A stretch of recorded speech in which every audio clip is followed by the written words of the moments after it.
শুভ জন্মাষ্টমী। নমস্কার। কেমন আছেন সবাই? আজকে যেহেতু বাড়িতে পুজো আছে, তাই আমরা সবাই খুব তাড়াতাড়ি ঘুম থেকে উঠে পড়েছি। সব কিছু পরিষ্কার পরিচ্ছন্ন করে স্নান করে চলে এসেছি ঠাকুরের ভোগ বানাতে। এই যে প্রথমে সুজিটা করে নিয়েছি। সুজিটা করা হয়ে গেলে এই যে লুচি ভাজতে বসে পড়েছি।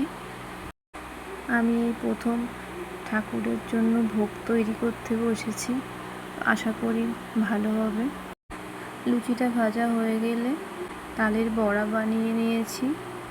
আমরা তো সবাই জানি শ্রীকৃষ্ণের খুব পছন্দের খাবার তালের বড়া।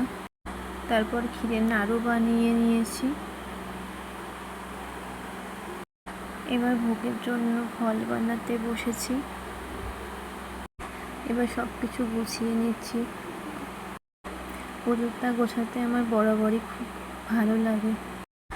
অনেক ছোটোবেলা থেকে দেখে এসেছি যে আমাদের বাড়িতে গোপাল সোনার জন্মদিনটা পালন করা হয়, আর আমারও অনেক ভালো লাগে। আমাদের বাড়িতে আজকে আমরা সবাই উপোস করে আছি। পুজো মানেই অনেক আনন্দ লাগে, সেটা ছোট করে হোক বা বড় করে হোক। এই যে আমার সব কিছু গোছানো হয়ে গেছে। এবার আমি শ্রীমদ্ ভগবত গীতার বইটা পড়ে নেব, তারপর অষ্টতর শতনাম বইটা পড়ে নেব। জয় শ্রীকৃষ্ণ। রাধে রাধে সবাইকে। ঠাকুরের সিংহাসনটাও আমি নিজে হাতে সাজিয়েছি। সব কিছু কেমন হয়েছে সবাই কমেন্ট করে জানাবেন।